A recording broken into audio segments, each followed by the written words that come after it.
This program is brought to you by the partners of A Rood Awakening International. Help others find truth. Support A Rood Awakening International today. Tonight, we bring you a Rood interruption. We are pausing Michael Rood's Mystery of Iniquity series for a very special two-part event. Tim Mahoney's latest Patterns of Evidence movie, The Red Sea Miracle, Part 1, is coming to theaters on Tuesday, February 18th. And we want to give you the behind-the-scenes story of how it all came together. Michael Rood interviews Tim Mahoney for the story behind The Red Sea Miracle. Because it's the end of the sixth day, the sun is set, and this is Shabbat Night Live.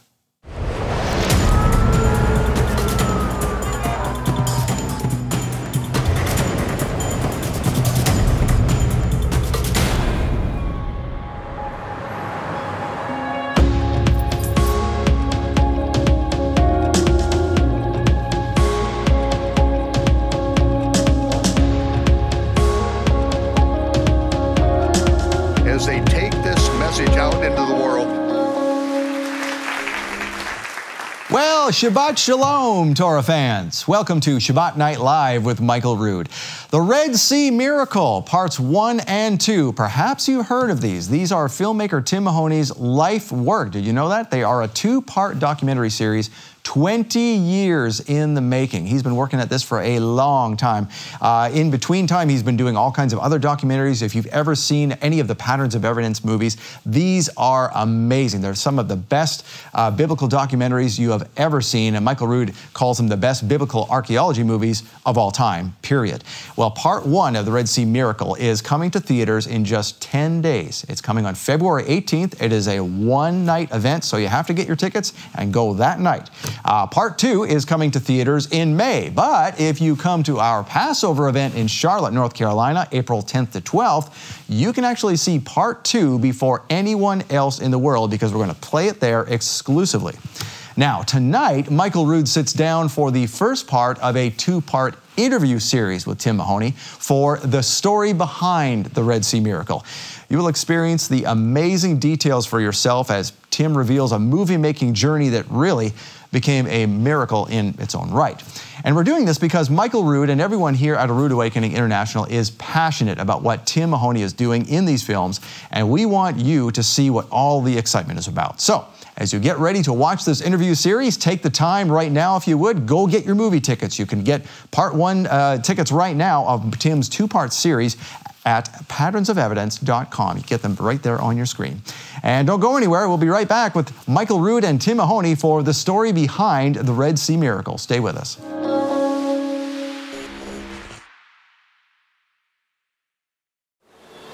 We may think that since we make mistakes and even directly disobey the Almighty, that He cannot use us, that we're not good enough to serve Him.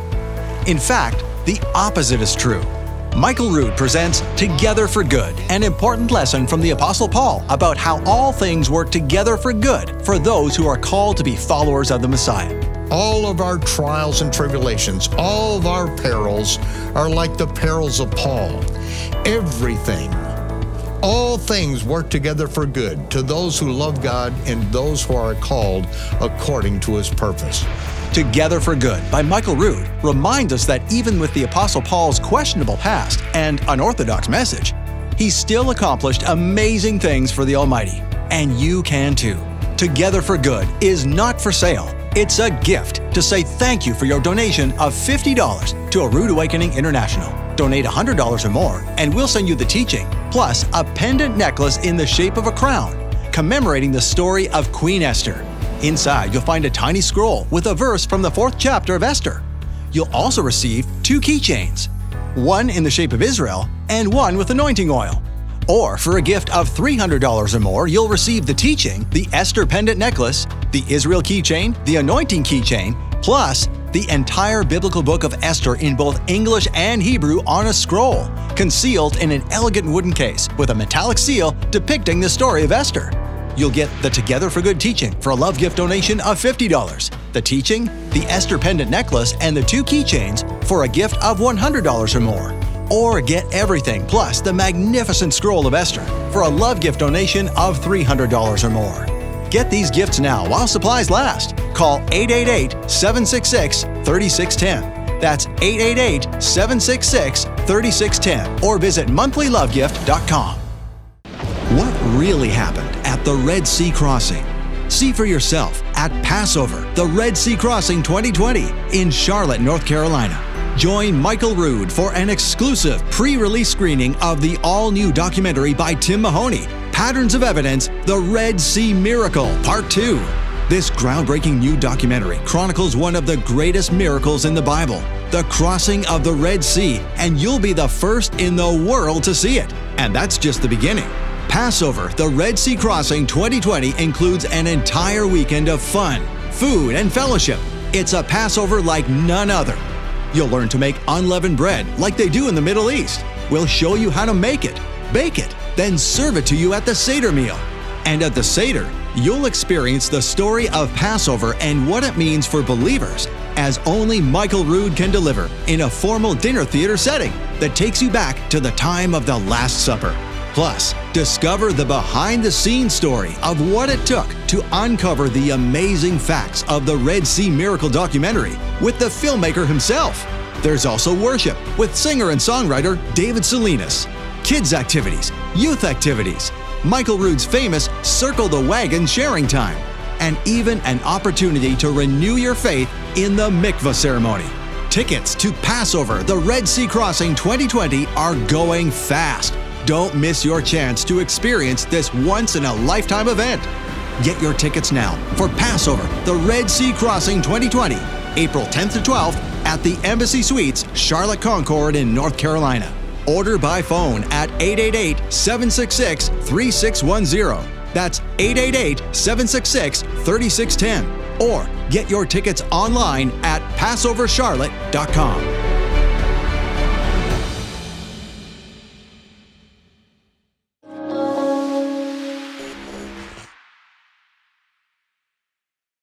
The last night that Yeshua was with his disciples, the Last Supper before the Passover was sacrificed, he took bread and he took wine. He said before that Abraham saw his day and rejoiced. But what does that mean? He saw his day and rejoiced. Well, it was the Melchizedek, the king of righteousness, that brought forth bread and wine to Abraham. He blessed the Most High with the blessing that Abraham taught Yitzhak, Yitzhak taught Yaakov, and is still spoken today. Whenever bread and wine is served at a Jewish table, whenever it is Sabbath, especially around the world, the bread and the wine are brought forth with this blessing. Baruch atah Yehovah, Eloheinu melech haolam, borei pari hagafen. Blessed are you, Yehovah, our Elohim, King of the universe, the creator of the fruit of the vine. And Yeshua then said, blessed are you, Yehovah, our Elohim, King of the universe, who brings forth bread from the earth. He said, this represents my body, which will be broken for you. This represents my shed blood that pays the sin penalty because of the broken covenant. As often as we do this, we do this in remembrance of him. So break the bread, share the wine, and we do this in remembrance of him until he comes.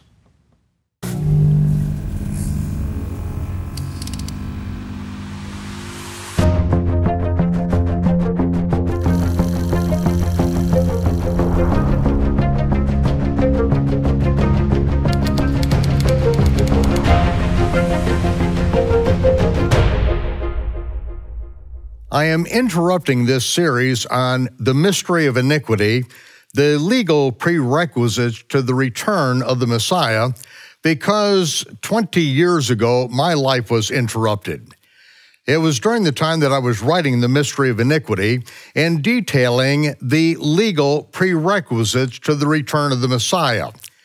Now, why I had the subtitle, The Legal Prerequisites, is because I believe that the Word of God is true. I believe that the Word of God, the Bible, it was written by holy men of God who spoke as they were moved by the Holy Spirit. I believed that it was true. I had been proving these things out for for most of my life at that point.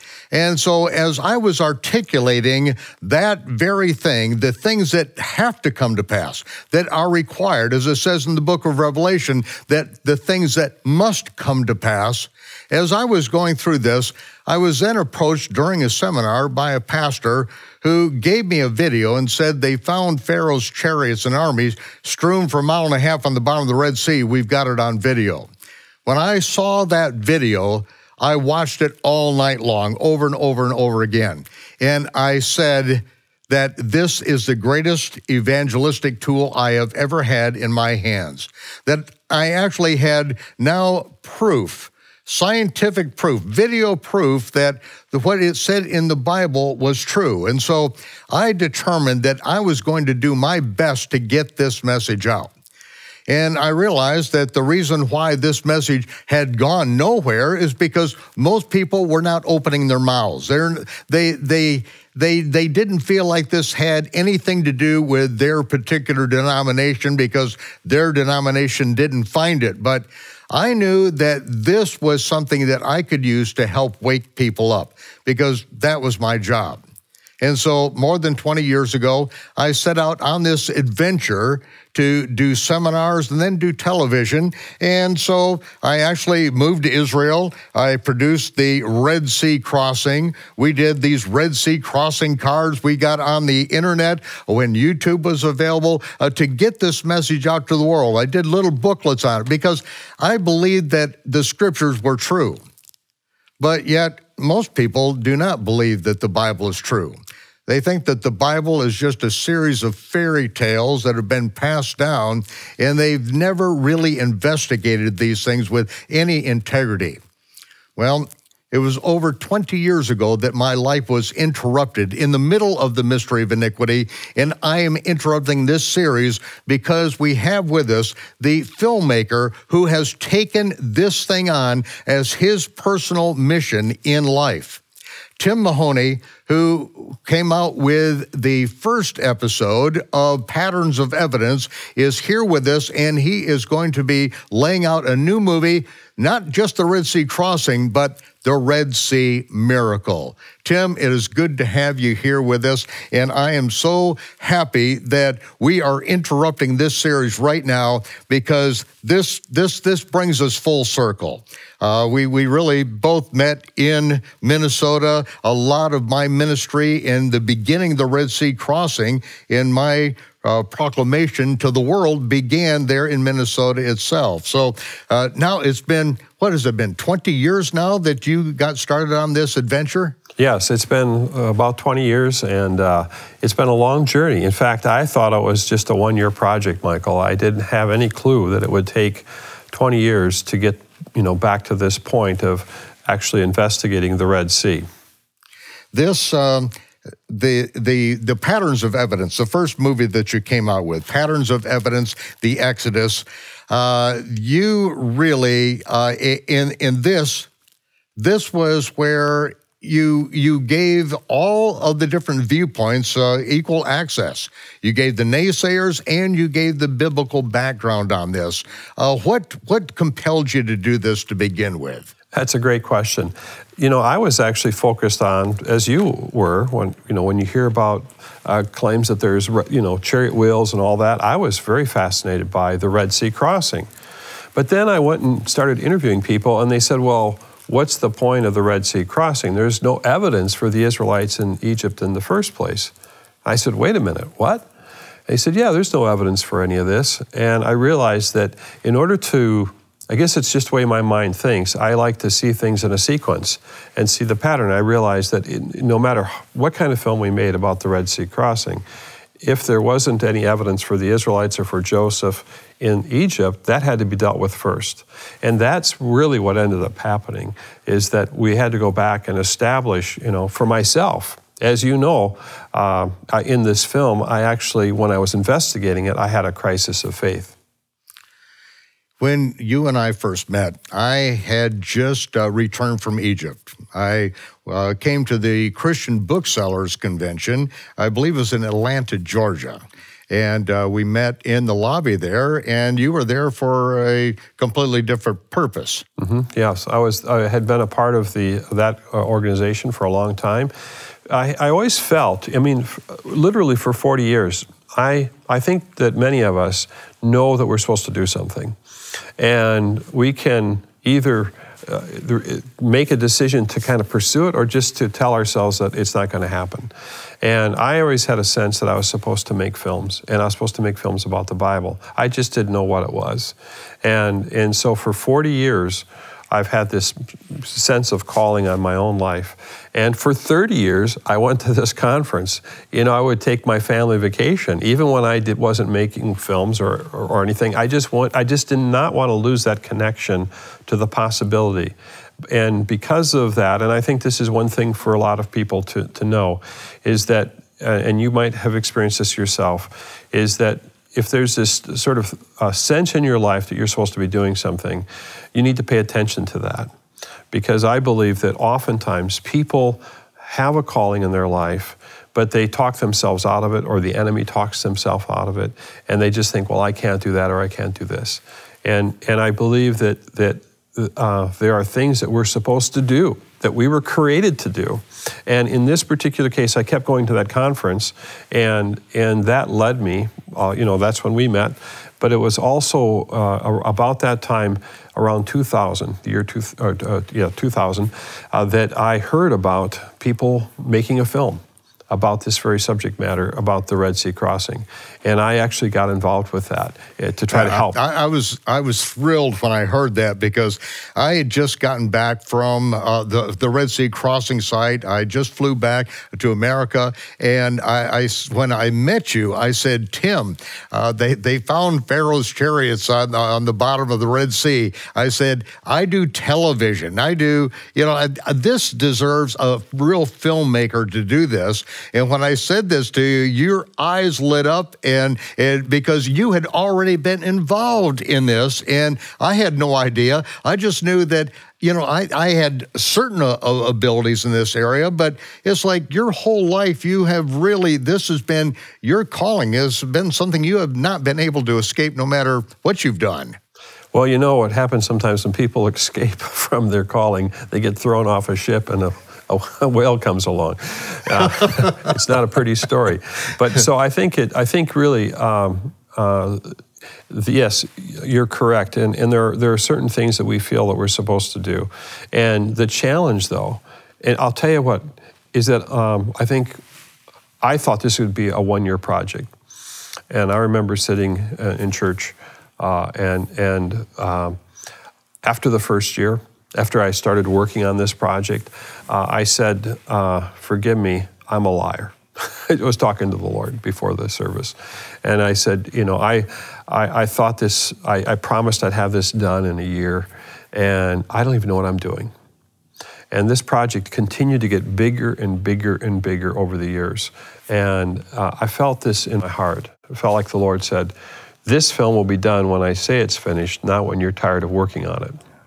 And some things are like that. They're much bigger than we imagine. And then the next thing is, if you make a facade, if you just go ahead and rush something out there, people will surround it and knock it over. But if you build it strong on all sides, when it rises up into the culture, people will attack it, but they won't be able to destroy it. And what I started to realize was that by making films that had multiple viewpoints, they became stronger, because it allowed the audience to hear and make a decision. And I oftentimes would say, well, I don't have all the answers. And then I'd pray, and it was like God was saying, well, you don't need to have the answers. You need to have the questions. And so I think, so I would say, well, then give me the questions, you know, help me to know what the questions are. And I've had this experience over the years as I've matured, where I have a sense where I know what's supposed to happen next. And I pray, and it doesn't come all the time. And had I known it would take as long as it was, I probably would have been discouraged, and you know, and there were times when I didn't know, and it was very, very difficult. And I think that that's the way it is for a lot of callings, that you're sometimes in a desert, a wilderness experience. Well, I could relate so much to how you're approaching your film, because in writing The Mystery of Iniquity, I took people down the same journey that I went down, because I knew that if I would take them down that same path, my journey of discovery, that they would be able to discover this with me. And so your filmmaking really went down that same path. You were involved with the Red Sea crossing, I believe it was a Questar a production that was done. And so you got to meet Leonard Moeller and some of the actors back then that were promulgating the biblical point of view on this. And that's where your adventure started. It was a faith-building thing for you at that point, wasn't it? Right. And what happened was that I was at the conference, and I wasn't actually the filmmaker, but some of the people that were on that wanted to try to get it into television. And I, very much like you, and I know that you had your story, as I've heard it, is that when you heard about these things, you thought everybody needs to know about this. Right. I felt the same way, and I felt that that somebody needed to get this on television. So I volunteered to help take it to the networks and try to get it put on television, and that was my role. I wasn't a filmmaker back then, but it got me so involved and interested that I ended up contacting Leonard Moeller and asking him to, and when I called him, I was explaining something, and all he said was yes. And he kept interrupting me, and he just said yes. And I think he felt that this was something he was supposed to do, and before I could even get to the end of my question, he was agreeing to it. And that sort of started a whole process of me meeting him and so many other people. And what I realized is that in order to tell a story, you have to have a story. And I didn't realize that I was going to become a part of that story. Yeah. And you're a part of that story. And so many other people are part of that story. And it's with great, I would want to say, I feel humbled by the fact that there's so much, and there's so much information that as we've been making these films to try to uncover what the truth is. And as we know, as we're going to talk about this, that there's a lot of ideas, traditions, possibly misconceptions that have clouded the stories of the Bible, the narrative of the Bible. Mm-hmm. And so as we're trying to uncover that, that's what Patterns are doing, the whole approach. So it took me a number of years of filming, and we actually have thousands of hours of footage and interviews, and you're sitting on this material as you're trying to figure out, well, what is this? What am I supposed to do with this? And eventually we started to see that there were patterns that would show up. And so my own personal journey, I think, took a lot of maturing for me to understand how to identify the patterns in the Bible. And you could look for certain things. And so when I was told there wasn't any evidence for any of it, that's when we decided to go and start there. And that became the patterns of evidence, the Exodus. And we started to look for those patterns. But what we jumped over, because I knew there's so much content, the patterns of evidence, the Exodus, looks at the existence of Joseph and the early Israelites, everything except the route. And then we jumped to the conquest, and we showed they left this place and they arrived at this place. And then the next film, The Moses Controversy, dealt with the writing, because Moses was writing, and did he have the ability to write? And that became the next part of our journey, because I was wanting to get to the Red Sea miracle, you know. Yeah. I wanted to get there, but I knew that I had to deal with a few other concerns that people were raising. Well, this 20 years ago, this actually took you to Egypt, to the crossing site, and also to explore something that you were being told by a professional archaeologist, is that Israel was never in Egypt, or this is part of the fairy tale narrative that the atheists are promulgating. But you had a crisis of faith when you went over there to establish these things, and that was really what touched my heart, is this crisis that you ran into over there. Yeah, you know, there are things that happen in our lives that we might not tell other people. We might still be going to services or still be kind of going through the motions. But what happens is you have something happens. It could be a setback. It could be something happens in your life personally, or it could be a question that you have. And that causes a seed of doubt to grow in your heart. And when I went to Egypt, and I went to the very location where the Israelites were, I met with Egyptologist Manfred Bitek. And Manfred Bitek, when I asked him, have you found it? I was so excited because it took a lot to get up there. It's a whole other story, but we got up to see him, and he wasn't expecting me. And so I asked him, have you found evidence of the Hebrews? You know, have you found evidence of the Israelites? I was basically saying. And he said, so far, not. And when he said that, I honestly was so stunned. I could hardly imagine. I didn't know what to say next, because I was so anticipating him to affirm that he was finding evidence, for him, the man who would know, to say that he didn't, because I had heard mixed messages before that he had. And so here I was there. It took a lot of effort to go on the other side of the world to get there. But I didn't say anything to anyone else. But at that time, a seed of doubt started to happen in my heart. Well, you actually filmed him on location there, and then brought that film back into your editing studio, and that's when you had to face the cold, hard fact. Yeah. In fact, I was sitting there because oftentimes I was still working commercials and doing a lot of other work, so on the weekends I would work on these projects. And people wonder, well, why does it take so long? Well, oftentimes you don't have any other resources. You have to do this on the side. And I was sitting there by myself in an edit suite. And as I sat there, I was watching this footage, and I could see him talking, and I watched it over and over, and he was saying they didn't find any evidence. And I said, and I started to cry, and I said, Lord, you have to help me understand what's going on here. And then this, like, the room felt like it got cold, like there was a chill in the room, and this thought came in from the left side. Everything you have believed, everything your family believes is a lie. And this sense of horror and terror and utter despair came over me. And almost instantly, another voice on this side said, stop editing, get up, go to your office. And I got up, left the room, and I walked across to my office. Go to your bookcase. Was that clear? Read that book, pulled this book out, and a friend had given me a book by David Rohl. David Rohl is an Egyptologist, and it was called Pharaohs and Kings. And I hadn't read it. I just put it on the bookcase. I got a bookcase full of books. And so I opened it up, and I flipped through it, and there, the very dig site that I had been to with Bitek, that I was looking at in the other room, was being reinterpreted as the place where the Israelites came and had evidence for Joseph and his family and everything. And I said, wow, we need to go. I need to go to England. And that was just this sort of ongoing discovery process.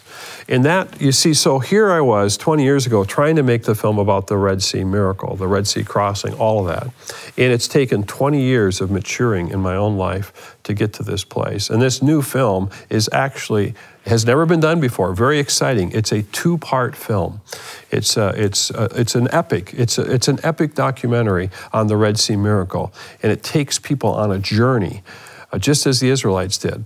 And we'll talk, I know we're going to talk more about that process of making this film, but so that going to that bookcase and then uncovering that information was one of many, many situations where we found, information that just was overlooked. And then that started a weaving of information that sometimes I get an interview and I wouldn't even know what it was. I didn't know how important that interview was because I didn't know enough about it. But it would go in the archives. And then later on I go, wait a minute, he said this, I remember that.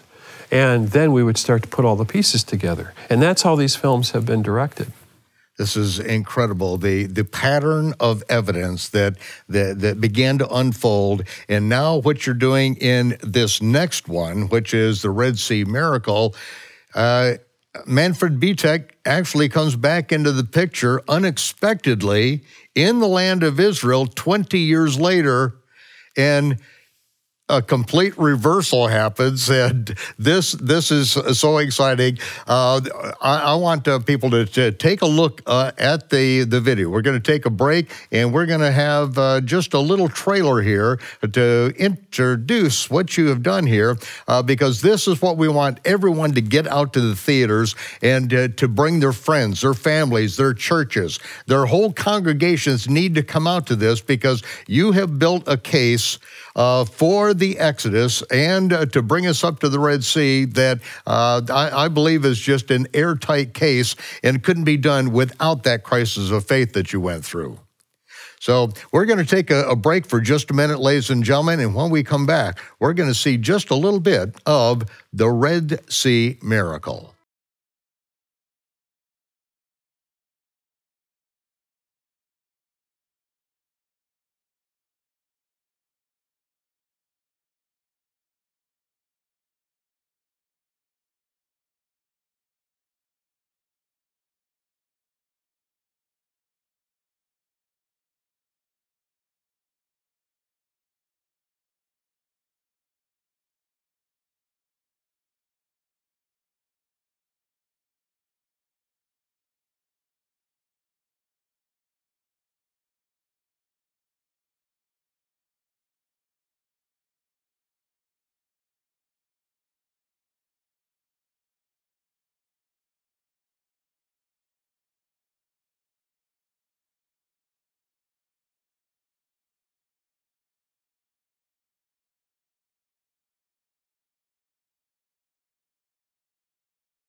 For almost 20 years, I've been searching for evidence of one of the greatest miracles of the entire Bible, the miraculous parting of the Red Sea. Tim, the first question most people ask is, where's Mount Sinai? My first question as a geographer is, where was the sea that was parted and crossed? So what do you think the crossing site, where would that be? Well, for once, I'm going to follow the conventional argument here. When I look at the Exodus story through the eyes of a scientist, then it contains a lot of observations which just make sense to modern science. I think it is possible to demonstrate that it took place in close proximity to Egypt. I know that some people would say, well, there were probably 5,000, maybe 20,000 Israelites. This matter of large numbers is a very, very thorny issue. There has to be enough Israelites in order to make Pharaoh and the rest of Egypt scared. Whether the 10 plagues happened is a miracle. Whether the Red Sea parted is a miracle. Archaeology cannot prove or disprove a miracle.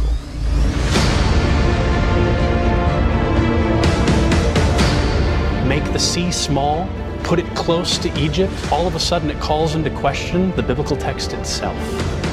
And you cast their pursuers into the depths as a stone into mighty waters. Where were these ancient lakes in what is now all desert? And what sort of people could stand the strength of the wind that would part that depth of water? Nobody could stand and walk that land bridge in that sort of wind. It would be impossible. Why is it important to think about these things? At the end of the day, we're really talking about a miraculous event of unprecedented proportion, of God's miraculous saving power.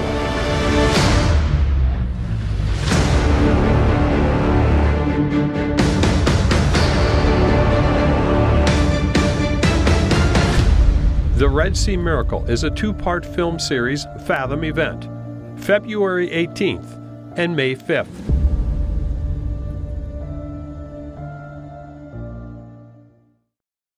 Tim, you said that for 20 years you have been working on this very project to prove the authenticity of the biblical record concerning the crossing of the Red Sea.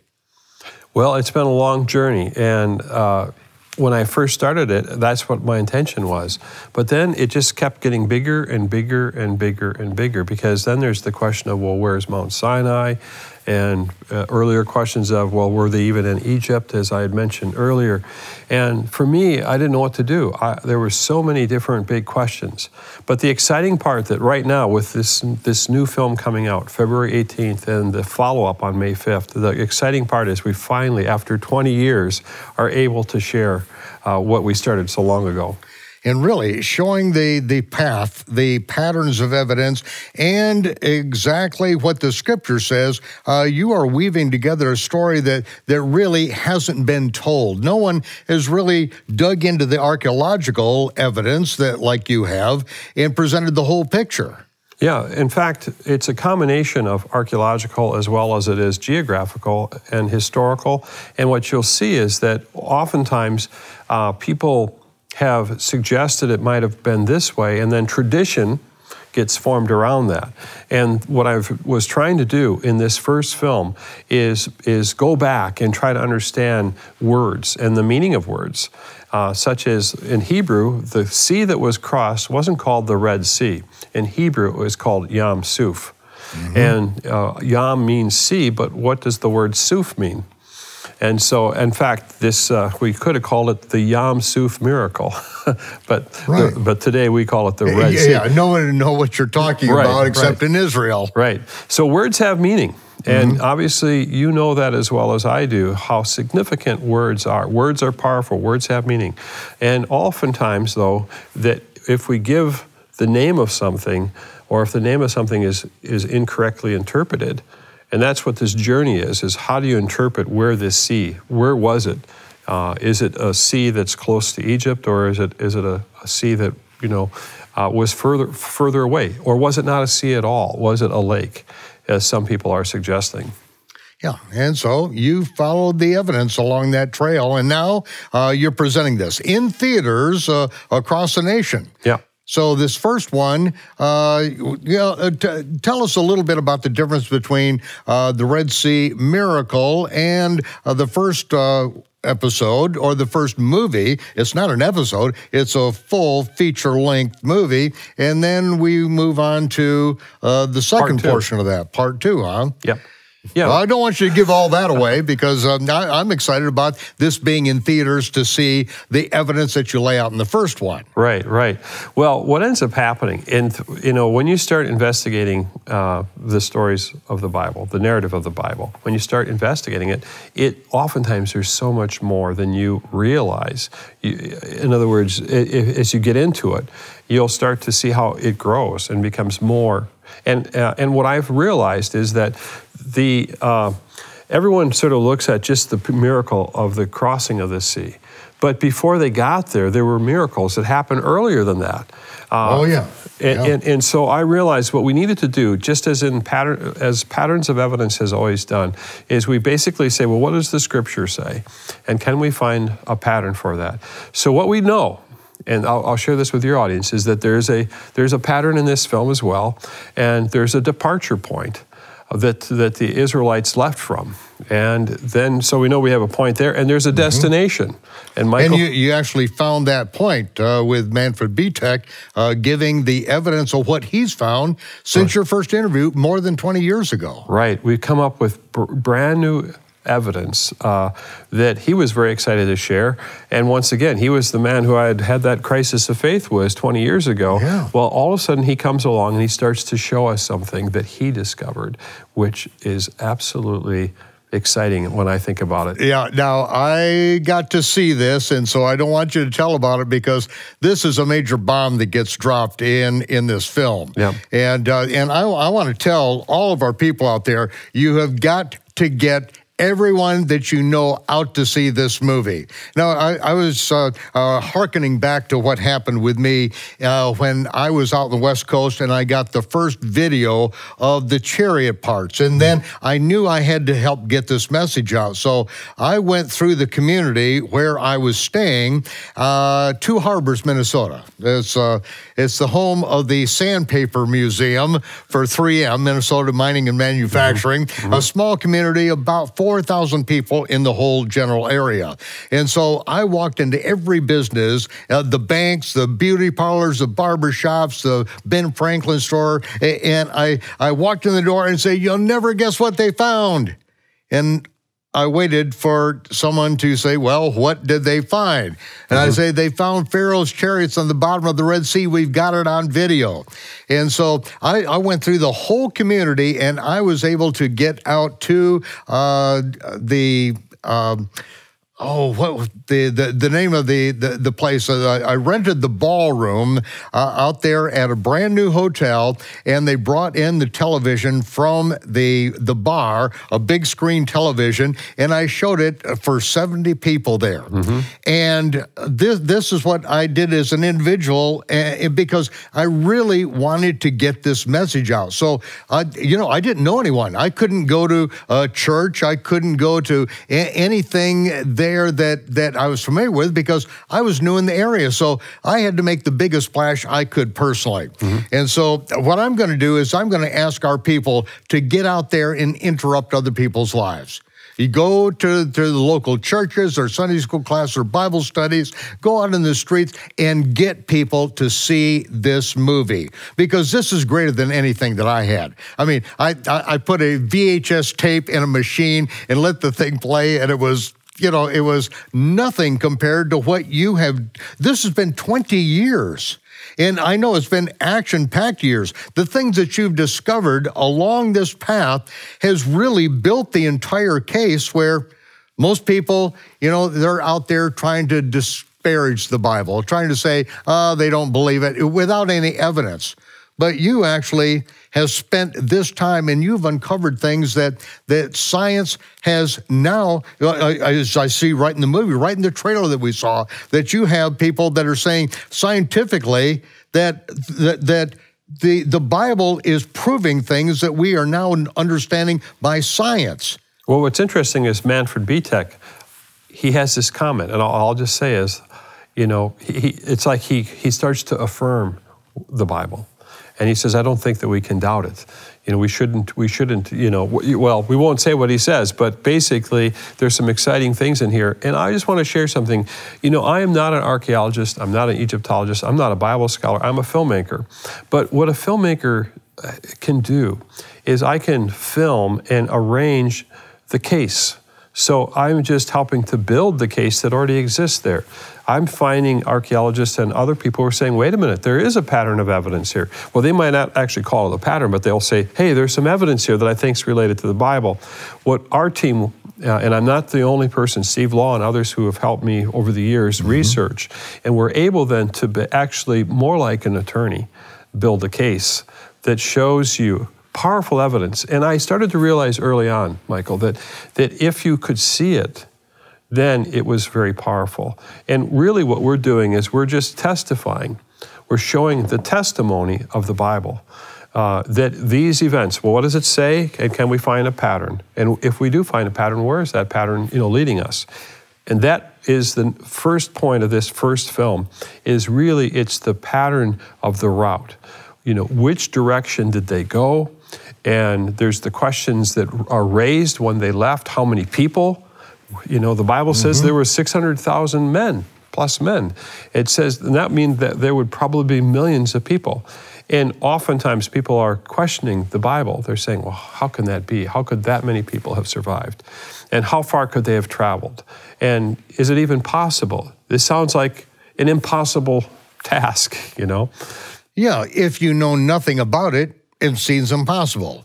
And if all the information you ever get from people out there is that, oh, that's impossible, they just throw up their hands and say that's impossible, but you've actually traveled that route, that same route. I traveled that same route. You know, we know the route of the Exodus, and you lay this out beautifully, and all these things are not only possible, they fit right within the time parameters that's allowed for these things. Yes, and in fact, what we started to look at is we have the wall of time. And you start to look at it and say, well, if this was the distance, how far could these people have traveled? And could they have reached, either a near Egypt or a far from Egypt perspective? And I want to just say that as I try to make films like this, I always try to figure out, well, how can I understand it myself? And I realized that there were two perspectives. One I would call an Egyptian perspective, and the other one I call a Hebrew perspective. And so we, right in the beginning of this film, we start to compare and show the two different viewpoints and how they came about. And remember, I talked about the word Yam Suf. Well, that's Hebrew. Well, later on, the Greeks call it the Red Sea. And then from there, then it changes into Sea of Reeds. And so I really would say that it probably goes from Hebrew to Greek to more an Egyptianized understanding of things. And that's what the first film will do. It brings you back to the beginning and starts to look at this story and the biblical narrative and understand, well, what is it? Where did they go? Which direction did they go? How did they get there? And that's what this first film is really doing. It's a journey film. Now, I like it. You alluded to this in the film, about a blood trail. I know that you're a hunter. I've seen some of the big bucks that you've gotten in your bow hunting expeditions up there in Minnesota, and those who are hunters can relate to this blood trail. Tell us a little bit about that and how that develops in your mind and how it relates to this movie. Well, I'll just say this, I grew up in a family that loved archery. In fact, one of my cousins is Matt McPherson, and he's one of the world's leading archery developers. And so in the film, you saw the scene of us as children shooting the bows on my grandmother's farm. That's right. And that's a very special time in my life because my family was going through a divorce, and they would take me with them, kind of out of that hostile situation, and I would go with my aunt and uncle down to the farm. And we actually would take sometimes 2 weeks off in the fall and spend it out there. And this idea of a blood trail is what happens when you shoot an animal, for example. You don't just take off looking for it. You have to see where the trail leads you. And in this particular case, after hunting with my cousins, you would basically, follow it to the game that you've harvested. And so basically, that's what happens in this film, is that there's a trail, but it's the scriptures that lead you to it. Because Moses, the reason I did the Moses controversy was, could Moses have written? Did he have the ability to write? That was our second film. Well, now, I knew that had to come first for the next part, which is the itinerary that Moses is writing. And he's telling you where they're going and what's happening along the way. And that's the trail that you can follow. And the thing that hasn't changed is the geography. So you still have, for the most part, the geographical locations are still there. The turning points, the directions, the distances, they're still there, that you can measure against what the scripture is saying. The Moses controversy, you kind of blindsided me with that. I did not realize that there was so many doubters who were saying, no, the Hebrew language didn't exist. There was no way for Moses to even write this. Because, we grow up with a certain paradigm that, the scriptures say this, that Moses wrote these words, and we expect this to be true. But then you bring out the evidence, like in any good court case, where where you let the naysayers have their say, and then you bring in the evidence that's left on the ground and in the earth to let us know that, yeah, this is not only possible, this is probable, and we've got the evidence that Moses had a written language that these things could be communicated in. Yeah, and the power of that, the impact that came upon me was the fact that what if God gave the alphabet to the Hebrew people so that we would know who God is? And then if you look at verses that communicate, it's the Word of God, and the Word became flesh and dwelt among us. And you realize that words are so important and the meaning of words. But if you live in a culture that it doesn't have the ability to communicate words, in fact, the scripture says, write these commands on your doorposts. If these are slaves, how are they able to do that? But what do we find in the Moses controversy? You find out that it's actually slaves who are using the first alphabet. Because other forms of writing, hieroglyphs, were meant for the elite. They were those writing systems weren't given to the common people. But all of a sudden, something happens that changes. This brilliant tool that is the basis of all alphabets all of a sudden comes in at this time in history to these people. And I believe, and I asked the question, I said, what if this isn't just a coincidence? What if this was a gift from God to communicate to the world who he was and who he is? And so what ends up happening is that I knew that we had to stop and make that film before we could do this film. And it wasn't on my schedule at all, but I'm so happy that we made the Moses controversy because it shows that, once again, it builds the case, right? So now, with the Red Sea miracle, once again, we're building the case, and no one has done this before, put a feature documentary into two major films back to back. And because there's so much information that you need to know. But I think once people see it, they can take it in. They can decide for themselves, like in all our films, I'm going to give multiple viewpoints, and you can decide which one do you think matches the biblical text the best. That's right, yeah. As you say, no one has ever done this before. And as you present the case, you let the opposition, you let them articulate their position, and then you bring in the biblical position on that, and you let the archaeologists and the people that have the experts in language from Israel and all give their input on it, and it builds a case that is, I believe, airtight. And this is why people need to invite unbelievers, people that do not believe that the Bible is true at all, because this is the evidence that the Word of God is true, is living, is real, and we're discovering it today. One of the things I've tried to do is, oftentimes I've been accused, you give everyone so much space to make their point. I try to be as neutral as possible and allow people to say what their positions are. And so in this particular case, I'm trying to do the same thing. I'm trying to allow both people who have an Egyptian perspective and people who have a Hebrew perspective, let them, I'll try to draw out their argument as best as I can so they clearly are communicating what their point is. And then we can look at that. And sometimes people say, well, how can you listen? Sometimes when I'm talking to an agnostic person or whatever, and they're telling me that they don't believe in the Bible and all that, I sincerely am fine listening to them and hearing, because I want to know why they made that decision. Why don't you believe? And what are your reasons for what you believe?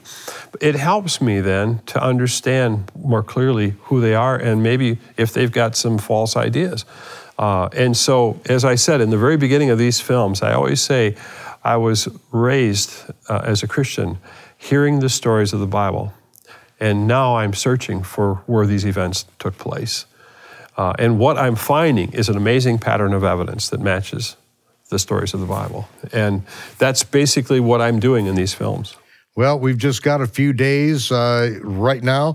People, where do they need to go in order to buy tickets to get into the theaters? They can go to patternsofevidence.com, patternsofevidence.com, and they can right there watch a trailer and purchase tickets. And as what we're saying is, once again, don't go alone. You know, invite a lot of people. We're only there for one night. February 18th is the first showing, and we're just going to be one night. And oftentimes theaters can get sold out, and sometimes they'll add another theater, but it's a one-night event nationwide.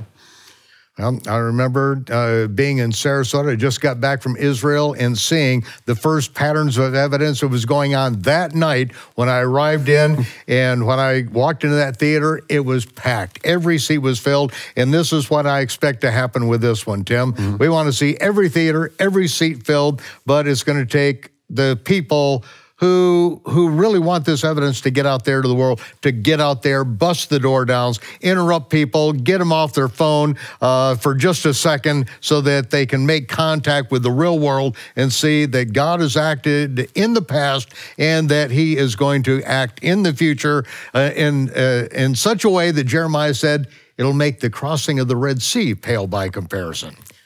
Well, I think that, you know, these films, as I've thought and prayed about them. Why are they important? Why are they important for people to hear? Is because history repeats itself. And as I prayed about it, I always felt this, after about a month of thinking and praying, that the films I'm making are films of remembrance and forewarning. And the events of the Exodus, the Bible tells us in the future, in the book of Revelation, will be repeated. And so I think it's important for people to understand.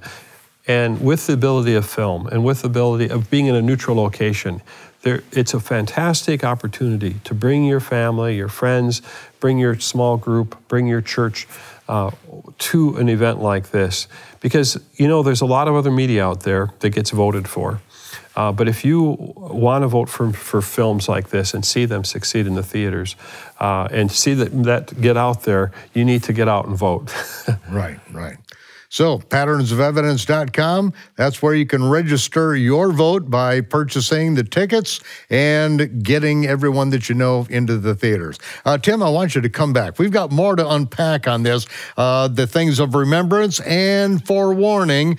So will you join me again next week for Shabbat Night Live? I'd love to. Okay, well, we'll see you next week with Tim Mahoney, and be sure to register now. Purchase your tickets now and tell everyone you know about it and tell everyone that you're yet to meet about it. If you don't do it, it's not going to get done. He has no hands but our hands to which to give them bread. He has no feet but our feet to walk among the almost dead. So go out there and wake them up, shake them up. This is our opportunity to get the truth out to the nations. We'll see you next week on Shabbat Night Live.